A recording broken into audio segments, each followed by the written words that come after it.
नमस्कार, स्वागत है आपका मैकटेक आईटीआई यूट्यूब चैनल में। मैकटेक आईटीआई यूट्यूब चैनल के माध्यम से हम इंडस्ट्रियल ट्रेनिंग इंस्टीट्यूट के लगभग सभी ट्रेड्स के एग्ज़ाम की तैयारी करवाते हैं। आज के इस वीडियो में हम लेकर के आए हैं प्लास्टिक प्रोसेसिंग ऑपरेटर यानी पीपीओ ट्रेड। पीपीओ ट्रेड आप सभी जानते हैं मैकेनिकल की ट्रेड है और बहुत इंपॉर्टेंट ट्रेड है। आज के समय में पीपीओ ट्रेड का जो औचित्य है, आज के समय में पीपीओ ट्रेड की जो इम्पोर्टेंस है वो किसी से भी छुपी नहीं है। तो पीपीओ ट्रेड बहुत इंपॉर्टेंट ट्रेड है। इसी ट्रेड के इंपॉर्टेंट क्वेश्चंस लेकर के हम आज आपके सामने उपस्थित हुए हैं। इस वीडियो के माध्यम से हम पीपीओ ट्रेड के पहले चैप्टर बेसिक वर्कशॉप प्रैक्टिसेस के बचे हुए इंपॉर्टेंट क्वेश्चंस को डिस्कस करेंगे। 25 क्वेश्चंस हम पार्ट 1 में डिस्कस कर चुके हैं। लिंक आपके डिस्क्रिप्शन बॉक्स में है। तो यदि आप चैनल पे नए हैं तो चैनल को सब्सक्राइब ज़रूर कर लें और सब्सक्राइब करने के साथ साथ बेल आइकन ज़रूर प्रेस करें। इससे हमारे आगे आने वाले वीडियोस के नोटिफिकेशन आपको प्राप्त होते रहेंगे और आपसे कोई वीडियो मिस नहीं होगी। तो उम्मीद करते हैं कि आपको हमारा ये प्रयास अच्छा लगेगा। यदि अच्छा लगे तो वीडियो को लाइक करें, चैनल को सब्सक्राइब करें और कमेंट करके भी ज़रूर बताएं कि आगे आने वाले वीडियोस में आप और किस तरह के सुधार देखना चाहते हैं। तो चलिए शुरू करते हैं plastic processing operator topic wise important question का पार्ट 2, जिसमें हम बेसिक वर्कशॉप प्रैक्टिसेस के इंपॉर्टेंट क्वेश्चंस डिस्कस कर रहे हैं। 25 क्वेश्चन हम डिस्कस कर चुके हैं, आगे के क्वेश्चंस आपके सामने आ रहे हैं। चलिए शुरू करते हैं। क्वेश्चन नंबर 26 आपके सामने है। Which one is supplementary unit? Supplementary unit किसे कहते हैं? सप्लीमेंट्री यूनिट के बारे में आपको डेफिनेशंस पता होंगी कि supplementary units basically geometrical units होती हैं। ज्योमेट्रिकल जो फिगर्स होते हैं उनकी यूनिट्स होती हैं। और ये दो के बारे में आपने सुना होगा, रेडियंस और स्टेरेडियंस। ये दो प्रकार की दो यूनिट्स होती हैं सप्लीमेंट्री यूनिट्स। तो आपके ऑप्शंस दिए हुए हैं, तो इसमें क्लियरली आप जान ही चुके होंगे कि इसका ऑप्शन ए सही होगा, रेडियन इसका सही आंसर है। सप्लीमेंट्री यूनिट आपकी रेडियन है। तो नेक्स्ट क्वेश्चन पे चलते हैं। तो अगला क्वेश्चन आपके सामने है, what is the unit of length in SI system? SI प्रणाली में लंबाई की इकाई क्या है? तो एसआई सिस्टम में लेंथ की यूनिट मीटर होती है। तो ये भी ऑप्शन आपको बिल्कुल क्लियर पता होगा, बहुत इजी सा क्वेश्चन है। अगले क्वेश्चन की तरफ बढ़ते हैं। क्वेश्चन नंबर 28 आपके सामने है, what is the name of most common type of hammer used in machine shop? Machine shop में सबसे ज़्यादा कॉमनली यूज्ड हैमर का नाम आपको बताना है। मशीन शॉप में सबसे ज़्यादा इस्तेमाल में लाया जाने वाला जो हथौड़ा होता है उसका नाम आपको बताना है। आपके ऑप्शन हैं claw hammer, cross pin hammer, ball pin hammer और मैलेट। तो इसका सही आंसर है C, ball pin hammer. Ball pin hammer बहुत ही ज़्यादा कॉमनली यूज्ड मशीन शॉप में हैमर है।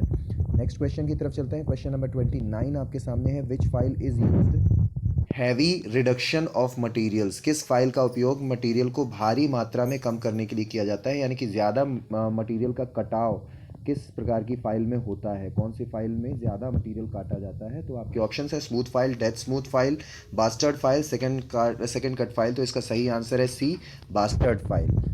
अगला क्वेश्चन आपके सामने है। Question number 30, what is the name of drill holding device? Drill holding device का नाम आपको ऑप्शन है column, chuck, base and table. इसका सही आंसर है बी, चक। नेक्स्ट क्वेश्चन है question number 31, what is the name of drill suitable for drilling hole in soft material? Soft material में, नरम मटेरियल में ड्रिल करने के लिए किस प्रकार के जिस ड्रिल का इस्तेमाल किया जाता है उसका नाम आपको बताना है। Twist drill, flat drill, straight drill और स्पेशल ड्रिल। तो इसका सही आंसर है सी, स्ट्रेट ड्रिल। अगला क्वेश्चन है क्वेश्चन नंबर 32 आपके सामने है, what is the name of machine helps to make a circular hole in the job? उस मशीन का नाम क्या है जो जॉब में एक होल बनाने के लिए सहायता करती है? आपके ऑप्शन हैं ड्रिलिंग, दूसरा ऑप्शन है चीजल, तीसरा ऑप्शन है टैप एंड डाई, चौथा ऑप्शन है सेंटर पॉइंट। तो इसका सही आंसर है ड्रिल या ड्रिलिंग। जिस प्रोसेस को हम कहते हैं, प्रोसेस का नाम ड्रिलिंग होता है। नेक्स्ट क्वेश्चन है question number 33, what is the name of device used to remove drills and sockets from machine spindle? Machine spindle से ड्रिल और सॉकेट निकालने के लिए उपयोग किए जाने वाले उपकरण का नाम क्या है? आपके ऑप्शंस हैं चक, आर्बर, ड्रिफ्ट तथा स्लीव। तो इसका सही आंसर है ड्रिफ्ट, इसको हम ड्रिल ड्रिफ्ट भी कहते हैं, इसका टेक्निकल नेम ड्रिफ्ट है। और आमतौर पर यू बोलचाल में हम लोग इसे ड्रिल ड्रिफ्ट भी कहते हैं, क्योंकि ड्रिल जब स्टक हो जाता है स्लीव के अंदर में, तो उसे पीछे आपकी जो स्लीव होती है, स्लीव के पीछे की तरफ जो गैप होता है, उसी गैप से ड्रिल को निकालने के लिए ड्रिल ड्रिफ्ट का इस्तेमाल हम लोग करते हैं। नेक्स्ट क्वेश्चन पे चलते हैं। क्वेश्चन नंबर 34 आपके सामने आ चुका है। What is the name of device used to drill chuck are held on the machine spindle. Machine spindle पर ड्रिल चक को पकड़ने के लिए किस उपकरण का उपयोग किया जाता है? आपके ऑप्शन है आर्बर, ड्रिफ्ट, स्लीव तथा फ्लूट। तो इसका सही आंसर है ए, आर्बर। अगला क्वेश्चन आपके सामने है। Question number 35। What is the unit of cutting speed. Cutting speed की इकाई क्या है? आपके ऑप्शन है मीटर्स पर मिनट, दूसरा ऑप्शन है सेकेंड्स पर मिनट, तीसरा ऑप्शन है सेकेंड्स पर मिनट, चौथा ऑप्शन है मीटर पर आवर। तो इसका सही आंसर है ए, मीटर्स पर मिनट। अगला क्वेश्चन आपके सामने है। Question number 36। What is the event of an accident. कौन एक दुर्घटना की घटना है, वाक्य है? तो आपके ऑप्शन हैं अनएक्सपेक्टेड यानी अप्रत्याशित, दूसरा ऑप्शन है डिज़ायरेबल यानी वांछित, तीसरा ऑप्शन है कंट्रोल्ड यानी नियंत्रित, और चौथा ऑप्शन है कंटिन्यूस यानी निरंतर या सतत। तो इसका सही आंसर है ए, अनएक्सपेक्टेड। अनएक्सपेक्टेड एक्सीडेंट का अगर आपने डेफिनेशन कभी सुना होगा, तो इसका एक बहुत सिंपल सा डेफिनेशन दिया जाता है कि unexpected incidents are basically called as accidents. तो एक्सीडेंट अप्रत्याशित रूप से घटित होने वाली घटनाएं होती हैं, जिन्हें हिंदी में दुर्घटना कहा जाता है। तो इसका सही आंसर ए होगा, अनएक्सपेक्टेड। अगला क्वेश्चन आपके सामने क्वेश्चन नंबर 37 है। Which personal protective equipment used for protection of legs at working place. कौन से व्यक्तिगत सुरक्षात्मक उपकरण कार्यस्थल पर पैरों की सुरक्षा के लिए उपयोग किया जाता है? आपके ऑप्शन हैं लूज गारमेंट, दूसरा ऑप्शन है लॉन्ग एंड अनरूली हेयर्स, लंबे और अनियंत्रित बाल, तीसरा ऑप्शन है वियर सेफ्टी शूज, चौथा ओवर कॉन्फिडेंस। इसका सही आंसर है सी, वियर सेफ्टी शूज। पैरों की सुरक्षा के लिए आपको सेफ्टी शूज का इस्तेमाल करना चाहिए। नेक्स्ट क्वेश्चन है question number 38। What is the reason for class A fire. वर्ग ए यानी क्लास ए टाइप की अग्नि का कारण क्या है? आपके ऑप्शंस हैं ऑयल, ट्रांसफार्मर, केमिकल, वुड। तो इसका सही आंसर है डी, वुड यानी लकड़ी। क्लास ए प्रकार की जो फायर होती है वो लकड़ी में लगती है, लकड़ी की वजह से होती है। तो अगला क्वेश्चन है question number 39। Which type of fire extinguisher is suitable for cotton और टेक्सटाइल फायर। कपास या कपड़े की आग के लिए किस प्रकार का अग्निशामक यंत्र उपयुक्त है? आपके ऑप्शंस हैं वाटर यानी पानी, दूसरा ऑप्शन है सोडा एसिड, तीसरा ऑप्शन है ड्राई केमिकल, चौथा ऑप्शन है फोम। तो इसका सही आंसर है वाटर। आमतौर पर जो क्लास ए टाइप की फायर्स होती हैं, कपड़ा, कागज़, लकड़ी, इन सब में जो अगर आग लगती है, आग पकड़ती है, तो उसको हम पानी की मदद से बुझा सकते हैं। अगला प्रश्न आपके सामने आ रहा है क्वेश्चन नंबर 40 है। प्रश्न number 40। What is the reason for the cause of accident to occur. दुर्घटना का कारण क्या होता है? आपके ऑप्शंस हैं गुड वर्कर यानी अच्छा कर्मचारी, दूसरा ऑप्शन है गुडविल यानी सद्भावना, अच्छी नीयत, तीसरा ऑप्शन है लॉस ऑफ कंसंट्रेशन यानी एकाग्रता में कमी, चौथा ऑप्शन है स्किल्ड एम्प्लॉय। तो इसका सही आंसर है लॉस ऑफ कंसंट्रेशन। इसीलिए आपको कहा जाता है कि जब भी आप वर्कशॉप में काम कर रहे हो तो कंसंट्रेशन के साथ काम करें, क्योंकि जब आप लैक ऑफ कंसंट्रेशन के साथ में या कंसंट्रेशन की कमी की वजह से काम करते हैं तो उस कंडीशन में दुर्घटना होने के चांसेस होते हैं। क्वेश्चन नंबर 41 आपके सामने आ चुका है। Which instrument is used for checking squareness and flatness. चौकोरपन तथा समतलता की जांच के लिए किस उपकरण का उपयोग किया जाता है? आपके ऑप्शंस हैं steel rule, try square, inside caliper या पंच। तो इसका सही आंसर है ट्राई स्क्वायर। ट्राई स्क्वायर का इस्तेमाल आप फ्लैटनेस तथा स्क्वायरनेस की चेक करने के लिए करते हैं। इस तरह का आपके पास में टूल होता है, इसे हम ट्राई स्क्वायर कहते हैं। राइट एंगल भी इसे कहा जाता है, क्योंकि ये 90 डिग्री में इसके ये पार्ट को स्टॉक कहा जाता है, ये पार्ट को ब्लेड कहा जाता है। तो इस तरह का एक इंस्ट्रूमेंट होता है जिसे हम ट्राई स्क्वायर भी कहते हैं। इसका इस्तेमाल स्क्वायरनेस तथा फ्लैटनेस को चेक करने के लिए किया जाता है। पढ़ते हैं अपने अगले क्वेश्चन की ओर। क्वेश्चन नंबर 42 आपके सामने है, which is an indirect measuring instrument. आपके सामने 4 ऑप्शंस दिए हुए हैं, इनमें से आपको पहचानना है कि कौन सा इनडायरेक्ट मेजरिंग इंस्ट्रूमेंट है। उम्मीद करते हैं आपको पता होगा कि डायरेक्ट मेजरिंग इंस्ट्रूमेंट और इनडायरेक्ट मेजरिंग इंस्ट्रूमेंट में क्या अंतर है। डायरेक्ट मेजरिंग इंस्ट्रूमेंट जो होते हैं उसमें डायरेक्टली आपको रीडिंग मिलती है किसी भी चीज़ के मेजरमेंट की, और इनडायरेक्ट मेजरमेंट जब आप करते हैं तो इनडायरेक्ट मेजरमेंट में जो रीडिंग्स होती हैं वहाँ से आपको लेकर के इंस्ट्रूमेंट से रीडिंग लेकर के उसे मेजरिंग इंस्ट्रूमेंट पर ट्रांसफ़र करके आपको रीडिंग मिल पाती है। तो इसमें से आपको बताना है कि direct measuring instrument, indirect measuring instrument इनमें से कौन सा है। आपके ऑप्शंस हैं इनसाइड कैलिपर, दूसरा ऑप्शन है वर्नियर कैलिपर, तीसरा ऑप्शन है माइक्रोमीटर तथा चौथा ऑप्शन है बेवल प्रोटेक्टर। आप देख सकते हैं बी, सी और डी, इन तीनों ऑप्शंस में रीडिंग आपको डायरेक्ट प्राप्त होती है, तो इसका सही आंसर है A, inside caliper. Inside caliper indirect measuring instrument है। बढ़ते हैं अपने अगले क्वेश्चन की ओर। क्वेश्चन नंबर 43 आपके सामने आ चुका है, which holding device is used in the workshop for drilling holes on cylindrical work piece. बेलनाकार कार्यखंड में छिद्र की ड्रिलिंग के लिए कार्यशालाओं में किस होल्डिंग डिवाइस का उपयोग किया जाता है। आपके ऑप्शंस हैं, पहला ऑप्शन है हैंड वाइज, दूसरा ऑप्शन है सी क्लैंप, तीसरा ऑप्शन है वी क्लैंप, चौथा ऑप्शन है ट्राई स्क्वायर। तो इसका सही आंसर है वी क्लैंप। वी क्लैंप का इस्तेमाल as a holding device workshop में किया जाता है, जो कि जॉब को होल्ड करने का काम करते हैं, सिलेंड्रिकल वर्क पीस को होल्ड करने का काम करते हैं।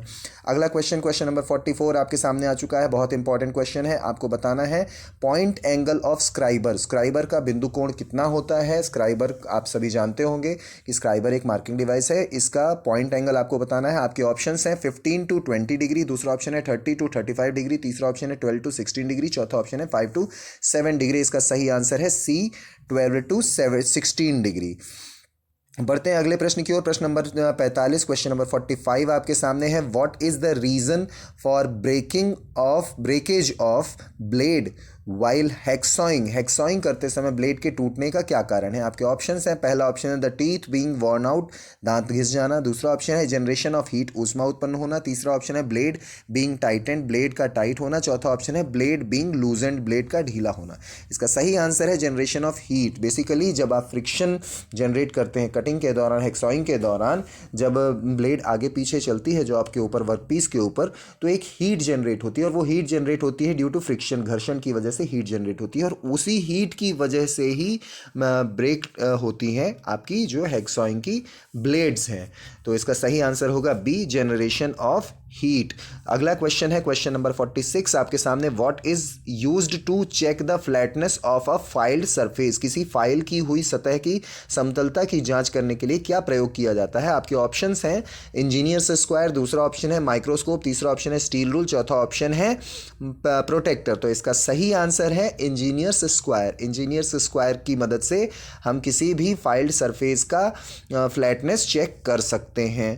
तो बढ़ते हैं अगले प्रश्न की ओर। प्रश्न नंबर 47 आपके सामने है, what is the advantages of cross filing. Cross filing के क्या फायदे हैं। आपके ऑप्शंस हैं रिमूव मिनिमम मटेरियल, न्यूनतम मटेरियल निकालना, दूसरा ऑप्शन है रिमूव मैक्सिमम मटेरियल यानी अधिकतम मटेरियल निकालना, तीसरा ऑप्शन है नॉन रिमूविंग मच मटेरियल, ज़्यादा सामग्री ना निकले, ज़्यादा मटेरियल ना निकले उसके लिए, चौथा ऑप्शन है give fine finishing, fine finishing देने के लिए। तो इसका सही आंसर है B, remove maximum material. Cross cutting से जब भी आप क्रॉस फाइलिंग करते हैं, क्रॉस फाइलिंग के दौरान जो मटेरियल कट होता है वो मैक्सिमम मात्रा में, अधिकतम मात्रा में जो है मटेरियल कट होता है। तो इसका सही आंसर होगा बी।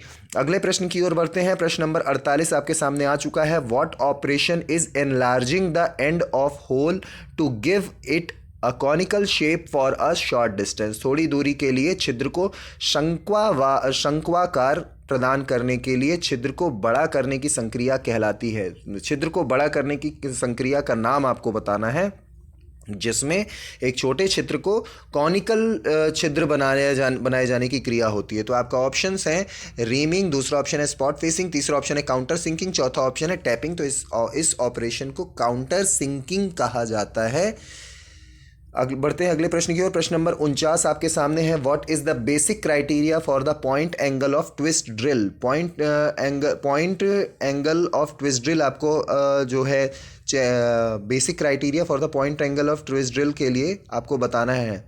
तो पॉइंट ड्रिल के बिंदु कोण के लिए बुनियादी मापदंड क्या है ये आपको बताना है। आपके ऑप्शंस हैं material to be drilled, material को जिस मटेरियल को ड्रिल किया जाना है उसका मटेरियल, उस मटेरियल के बारे में। दूसरा ऑप्शन है size of the drill, drill का आकार। तीसरा ऑप्शन है कटिंग स्पीड यानी काटने की गति। चौथा ऑप्शन है टाइप ऑफ ड्रिलिंग मशीन। इसका सही आंसर है मटेरियल टू बी ड्रिल्ड, जिस मटेरियल में ड्रिलिंग होनी है। यही आपका बेसिक क्राइटेरिया होता है ट्विस्ट ड्रिल के पॉइंट एंगल को सेलेक्ट करने का।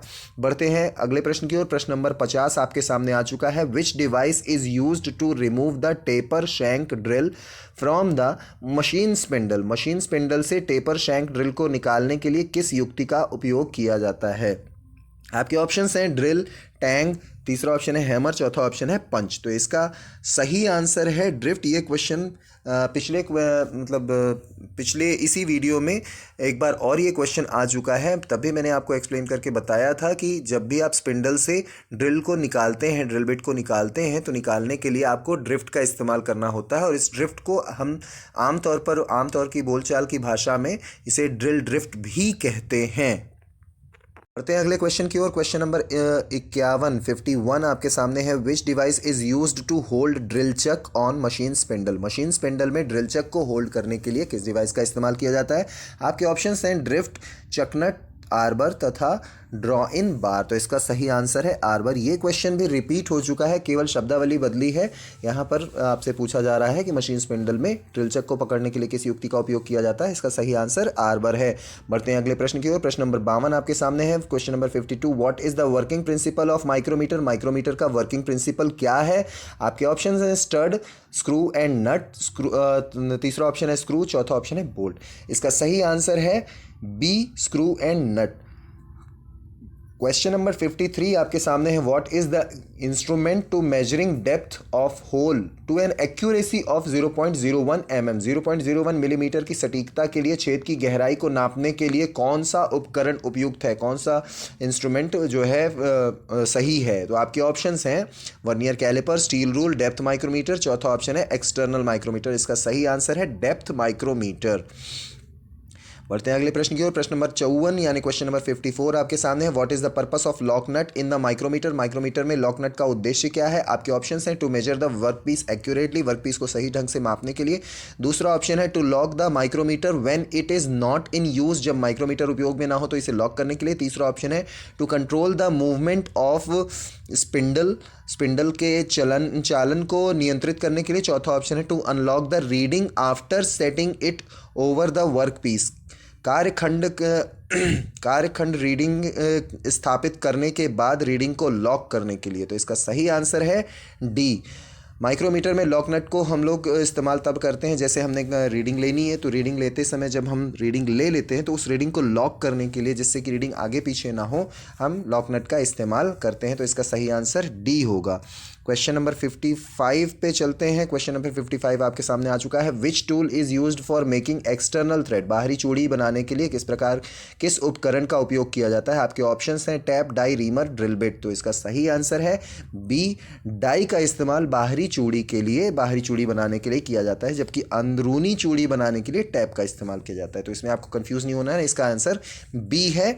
बढ़ते हैं अगले प्रश्न की ओर। प्रश्न नंबर 56 आपके सामने क्वेश्चन नंबर 56 आ चुका है। How should you open the airway of N unconscious casualty?